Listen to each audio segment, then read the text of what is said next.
going through experiences like that do Yeah. change you. I remember the mindfulness of what to do when I felt scared. When I felt nervous, I listened to music, I prayed, I read books, even when I'm trying to breathe and I'm caught, I did things to help my mind stay as calm as possible. Because if your Exactly. mind is at least somewhat settled, the more settled your mind is, the more settled your body. body will be. Exactly. So it could do the work that it needed to do to fight the infection, but at the same time, without as much exertion of other stuff, like the stress, stress and the anxiety and that stuff. comes in. It helps. I think that really played a big part in helping to boost the immune system to pump out more of what needed to be pumped out, because it didn't have to be delegated to other things so much. Right. But yeah, when you talk about, or when we think about rather, these resources, like NAMI, like AFSP, I didn't know about these things. If you thought about therapy, if you thought about things, it was usually in a hospital, if it was in a clinic. It was very clinical. Right. When there's not an education, again, due to cultural or whatever sort of situations, it doesn't look like this is accessible. And if it is accessible, you must have really, really done something bad. Right. You must really, really, really be messed up. Right. And so there's a shame to it. Obviously, that's not the experience for everyone. And it can impact you in those ways, for some, again. But I really like when you can table, when you have tabling events, when you have the presentations that you're trained to do in the places where you are, where you may have grown up. Yeah. It gives it a sense of realism. Like, this is not out of reach. It's not, there's nothing wrong with, it's okay. Yeah. Like, it's totally okay to be right here Right. and have a presenter, even if they're not wearing your shirt or whatever, to say that even if you have the presentation later, you can call them up or talk to them later and say, man, I didn't know. You can just have a sit down like we're having now. Yeah. It gives it a tangibility. It makes it tangible. It makes it real time. Right. It doesn't even seem like those are the right words. But it just connects the dots. Right, I was going to say it connects because you can now put a familiar face to the information. I think that's part of the reason I started Speak. I didn't know where to go, and I know there was the associations like NAMI and AFSP, but at the same time, they weren't in my community, so to speak. They weren't right here. I had to go to Manhattan. Like, my therapist and all of my medical care used to be in Midtown. I didn't know anything in the Bronx to say, I'm going to get a great doctor, or I'm going to get the great services. And that was unfortunate. And I said, well, but I live here. Yeah. I shouldn't have to leave where I live to get the services I need. That doesn't make sense to me. And I'm like, well, I'm a Bronxite. I live here. I'm talking already. I'm constantly giving people information about their mental health. I said, well, why not make this official? Why not be a person from the neighborhood looking like you and I and say, this is what's going on. I'm not okay all the time. And these are the resources I use. And if you're not okay, we can talk about it, and I can get you some resources too. I just felt that it was a conversation that needed to be had. Representation. Yes. Authentic representation, a person in real time, in real situation, in real circumstance, to say, hey, I'm not out of the neighborhood. And even if I was out of the neighborhood, I grew up in it. I grew up where you are. I'm from here. I'm here where you are. I went to the local bodega just like you. Exactly. And you know what? Along the way in my journey, I learned some things. I learned some things. I experienced some things. These things to you if you need them. They're here. Yeah. And I remember there was a time when my first inpatient psychiatric visit, I was told by someone very close to me, well, don't tell them where you were. And I was like, why does that matter? I'm sick. Do they pay my rent? Are they going to come take care of me when I can't? Does it matter to you? Why are you concerned? You're going to be embarrassed about something that went on with me? That's unfortunate. And for a while, it festered on the inside because it gave me a complex of, gosh, I'm not supposed to tell people how I'm feeling. I'm not supposed to be not okay. And was like, but what do I do? This is me. This is who I am. This is a part of my life. And if I'm going to be authentically myself, if I'm going to be transparent as I'm used to being, this is a part of my journey. This is a major part of my journey. I can't hide this. And it's not like I want to hide. I just want to be myself. Yeah. That's all it was. I wanted to be myself, and I wanted to be accepted for who I am with all of my stuff. And my stuff is not, it doesn't define me or anything. It's just things that we have to deal with. That's all. I don't think that an illness totally defines your being. Those are just things that you're experiencing, and some things that you may have to go through, and some symptoms that you may have to understand and address, so that they are not long term, so that it's not something that you're dealing with every day. But even if you're in a crisis, understanding that it's okay. It's okay. You know, we're not by ourselves in this. And for a long time, I felt alone. And I didn't know that there were other people who looked like me who were suffering too. And as crazy as that sounds now in 2023, because we're talking about it now and there's so much exposure, but I still felt alone. And it wasn't until I really started looking at Speak in the way I wanted the organization to run, and then meeting people like you, that I realized this is possible. And there are more people out here who are doing the work, and I'm just ecstatic to meet more of the people doing the work, and knowing that it's not in vain. And, you know, to piggyback off of that, it makes me think of my mentor. You know, partnerships, networking, collaborations, where you are. Not where anywhere else. Right. Right here. Right here. Yeah. You know, it's also what makes it more real. Because again, it was like, I mean, I grew up, you know, the arts was always around, but you know, when it's not instilled in you at home, and outside of home, and then if it is, it's boxed in a certain space. Like, it's only for if you're going to do a career, or if it's only for this, if it's only for that. Right. But when you're in an urban community, like the communities we grew up in, it needs to be tangible enough to feel real. To say, oh, this is okay for me to do, seek, inquire, ask, and people that look like me will make and speak like me and work like me and grew up like me, make that possible. When we met at the Bronx Defenders, the block party, and that was right in the South Bronx, right in the community.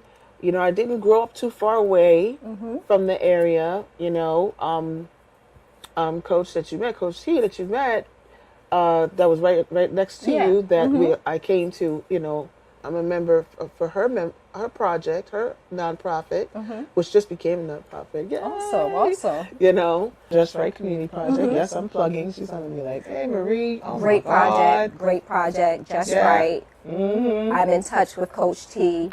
Great people, wonderful people doing wonderful work in the community.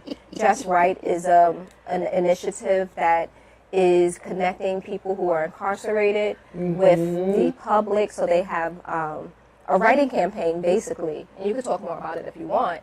But I think it's awesome to include our community, people who are incarcerated, are part of our community. And to keep them in community at the same time, to take that time to handwrite. Not, you know, texting their phone or whatever. We're going old school now. We're handwriting. And that is actually therapeutic. Writing, the process of writing is very therapeutic. But to connect, to take those few minutes to connect with someone who doesn't have the ability to connect, I think that is extremely important. So you can plug Coach T. Oh, you did a great job. Right. You did a phenomenal job. Oh, no, because I really admire what she's doing so many things, but I admire what she's doing. So definitely look up. And I'm glad that it's now a nonprofit. So that's amazing. So, Just Right, Coach T. We'll tag her in the video, too. Just Right Community Project. Just Right Community Project. I happen to be blessed to be one of the members on the board, and you basically summarized what we do in a nutshell and more, because She has been working on that since she was very, very young, and so that's in her baby right there. Yeah. Okay, and it's impacted so many lives. It's impacted so many women and families who have loved ones who have gone through incarcerations, different levels, and it does connect. It does give that reciprocity, which connects with what we're talking about. Because there have been attempts, of suicide and mental health illness, even in correctional facility, in incarcerated, in prisons and things like that. This is not something that just impacts the communities outside. No. It impacts every community. And so when we write letters or when we come out and table, when we do these things, it does help, to help heal and help involve and empower, because sometimes we do make mistakes. We do faults. We do what we do as humans. Right, as humans. And sometimes we just need that support to say, I believe in you, I got you. Here's what you can do. And then from there, they can pick themselves up and say, I got this from here. Exactly. Or to have that welcoming back, and yes, accountability. Okay. One thing we got to really also speak on is that resources and availability, resources and advocating and things like that does come with accountability. Yes. Okay. It's not saber rattling and coddling. We're not doing that. It's not just that. When you know what Maya Angelou said it best, if you do what you know, but when you know better, you do better. Right. So there's also those pieces as well that are takeaways as to now that you have these programs and now that you have these resources and you're learning and you're mindful. That's why when I say mindfulness, for me, it helps me stay accountable. Yes. It helps me stay aware of what I'm responsible for with my language, with my movements, with how I do things, and what I'm responsible for my own health and how I act around others. Right. So, it really covers everything when you do this advocacy work or when you are learning how to be a better person in the community. Because it also holds yourself accountable to how people treat you. Right. What you don't have to intake as well as what you don't have to give out. Exactly. Okay? And that's helped me change sometimes the circles of friends and the people that I interact with, And likewise, you lose some friendships along the way. You may lose some connections along the way. And it's hard, but it's sometimes necessary for your growth and your improvement. Exactly. Thinking of such, I was just writing down this quote I told you all about off camera that I absolutely love that speaks on that. She's the CEO of Essence magazine, Caroline Wanga. And if I'm misquoting it, Miss Wanga, I'm sorry in advance. But it was so powerful, I had to speak on it. It says, who you are is who you are. If you cannot be who you are where you are,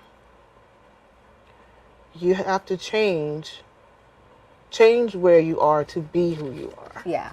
Or something to that effect. And not only was it not only the way she presented it and the way she spoke it just had me stuck all day, but it speaks a lot. Yeah. Because sometimes you do have to change your where in order for you to be your who.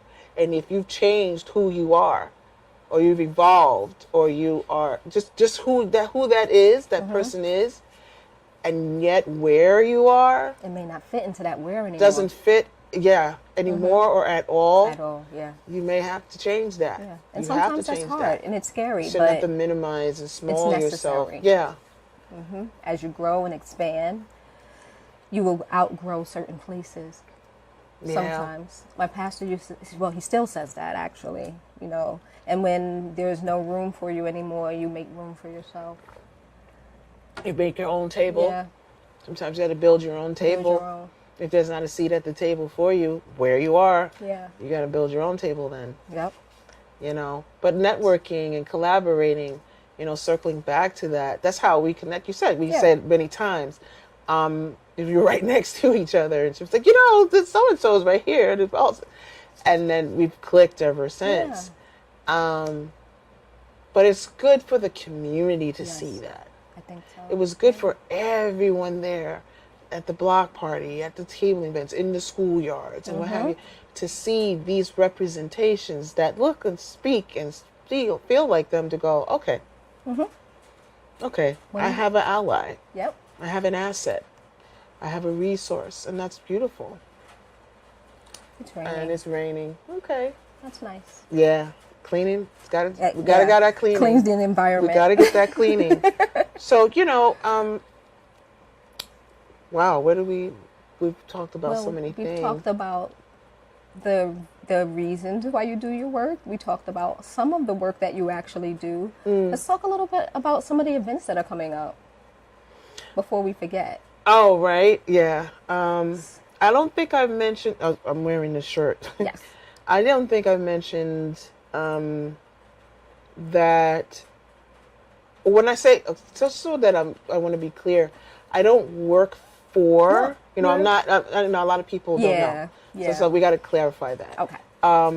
I don't have an employee. I'm not an employee of NAMI. I'm not an employee of the American Foundation for Suicide Prevention.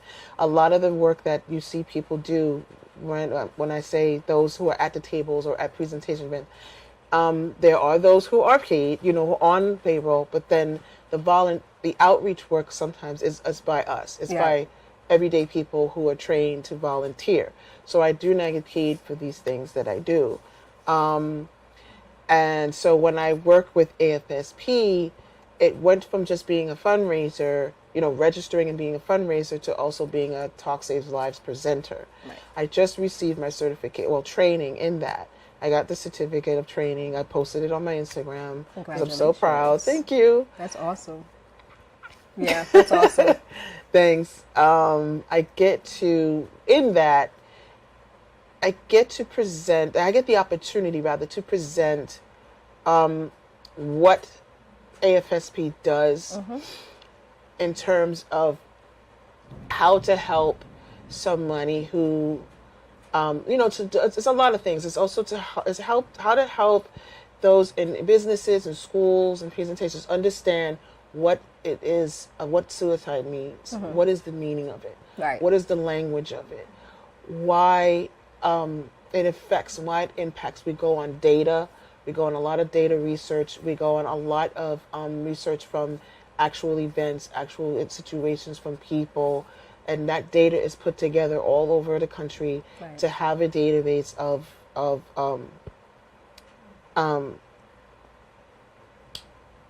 information that we can present to the community to give it a realism as to what is suicide. Okay, yeah. Why it impacts. What are the symptoms and what are the triggers, knowing the signs, how to recover if you're having or experiencing ideations or know someone who has, how to support, when to know when to get help, right?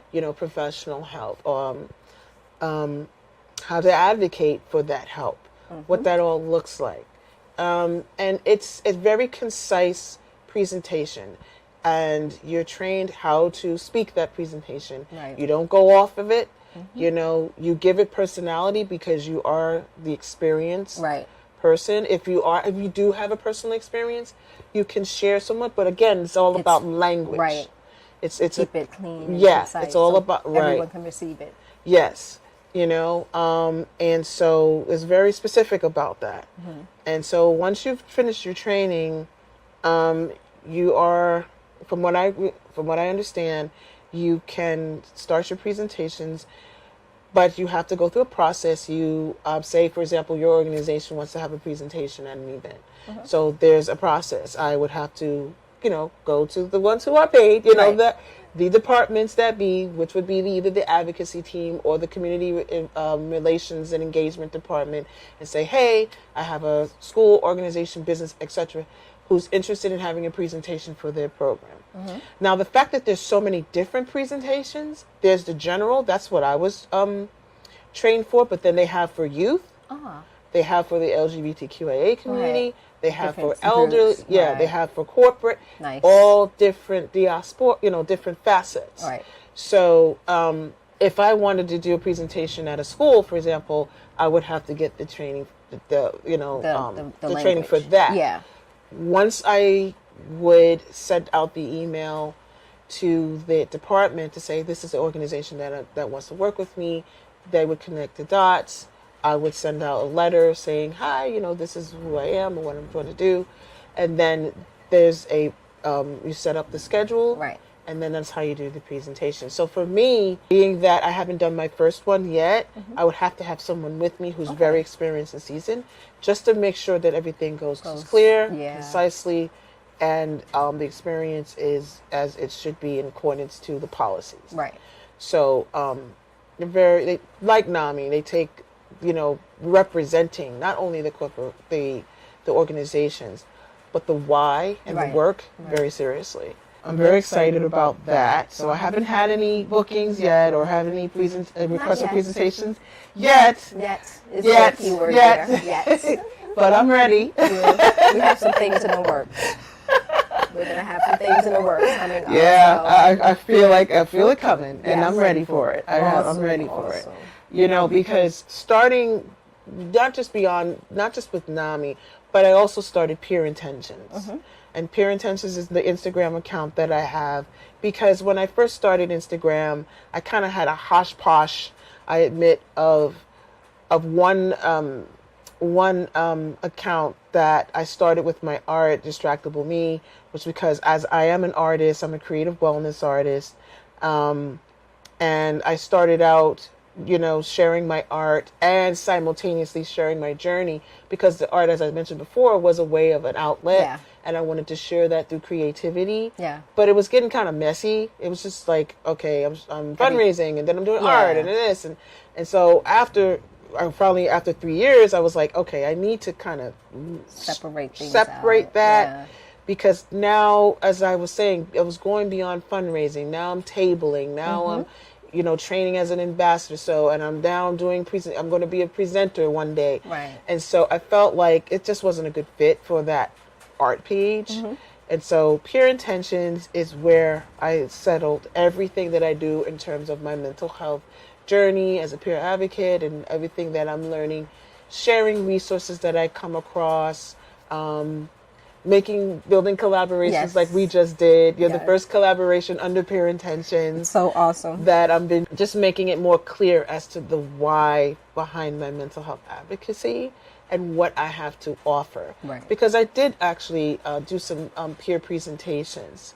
Not for NAMI or for anyone, just as myself. Right. I talked about NAMI and I talked about AFSP. I shared all that stuff. Mm-hmm. As I saw myself doing that, I said, you know what? I need to start to create a platform that shows that this is what I'm going to be doing. I'm going to be in the community as a presenter for not only just the 2 or nonprofit organizations, but also if someone wants me to show up as a peer mental health advocate, just as I am, I can do that sharing my story. Exactly. It could be for another nonprofit. It could be for a school. It could be for a church. It could be for anyone that is looking for someone who is in the community, who's just a regular everyday person, but has a story to tell. Yes. Along with that training, that knows that, okay, this person kind of has a little bit of a background of what to do and how to present themselves. So, hey, let me give them a call.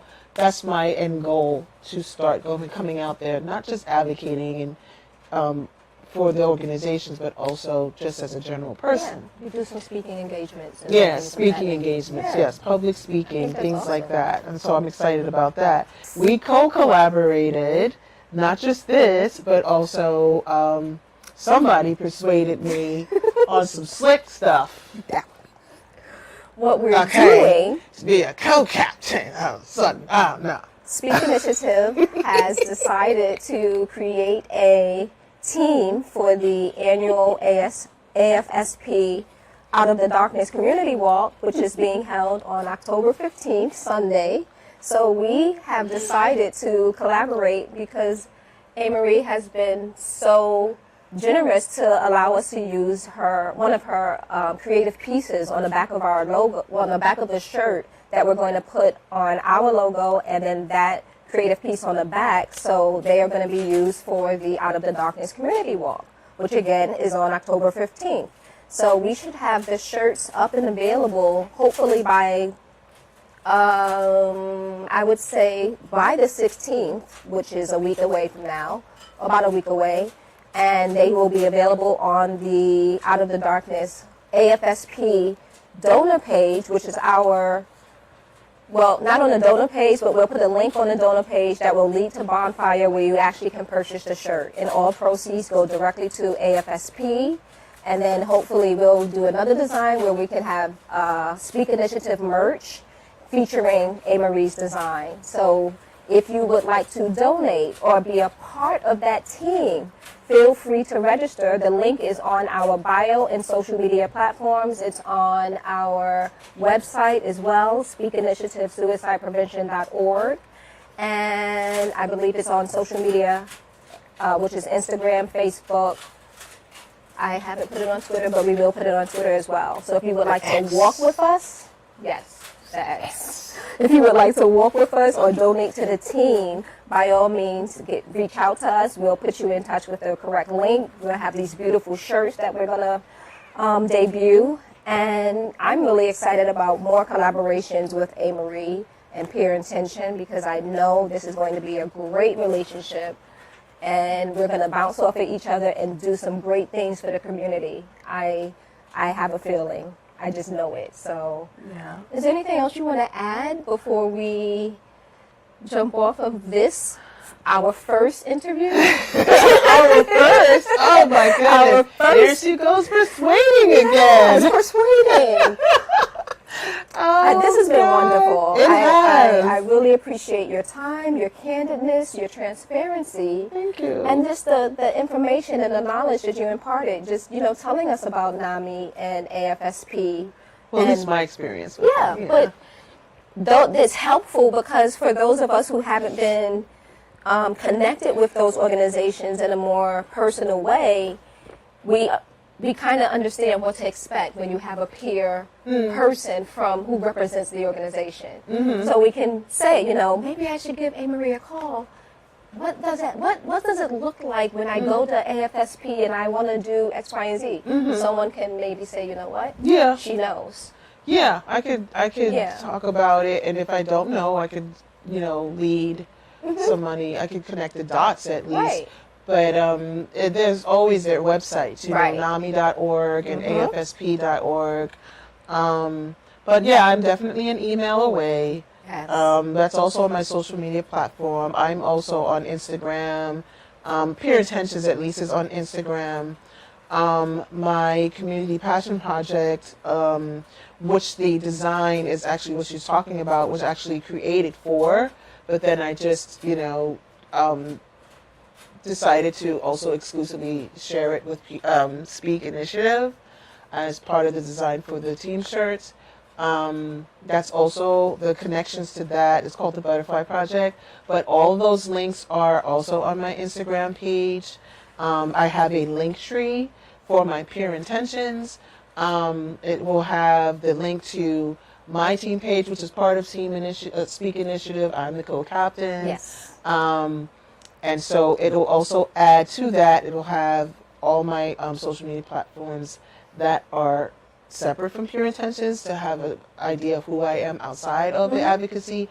Like I said, how you can connect to me, how you can reach me, and so forth. So that's where I am predominantly as far as Pure Intentions is right now. It's on Instagram and Threads, actually. I'm also on Threads. Okay. Awesome. And we will put all of your links at the end of this video so people will know how to find you, how to get in touch with AFSP, NAMI itself. So we'll have all of those resources available for everyone who watches. Yeah, because they will tell me, they do make sure that you tell them where to go directly now. Yes. Yes. Because I can see someone, a representative like Kimberly or somebody from NAMI, like, she better mention the website. Yes, always mentioning those websites. And definitely, I know we should be collaborating also on maybe having some presentations and having you do those. I think that would be really helpful for the community. I think that Speak will, once we get a consistent and a secure location to do some of our events, that we will be more out in the public. But of course, we're doing tabling events whenever we are invited. Well, I just want to thank you again for just, taking the time to talk, to be here, to hang out with Meathead and me. And Meathead is the coolest, guys. He is really, and he's a star. Yeah, and a quick thing about pets, see, pet therapy is also having a emotional support. Not saying this is not who he is. Not Meathead. No, but having an ESA, yes, an emotional support animal, yes, is so wonderful to have. Yes. There are a lot that are incorporated also in the mental health community during sometimes talks like this, conversations, in schools, yes, in small businesses and places. My son, actually, is so funny. There was a point where every now and then there was a dog there. They had a therapy dog that was walking around, not loosely, but she would walk around the school and they would pet her and talk to her and things like that. We never had that when we were kids. No, we didn't, but it would have been so great. But it was nice. That's nice. It was nice. And it kind of calms your anxiety. It did. One. Yeah, she did. It allows, I don't know, it just, it's a different feeling. It was cool. So emotional support animals are great. So that's a key. So thank you, Meathead. Thank you so much for joining us for this very powerful conversation. Again, thank you to A. Marie for being here with us.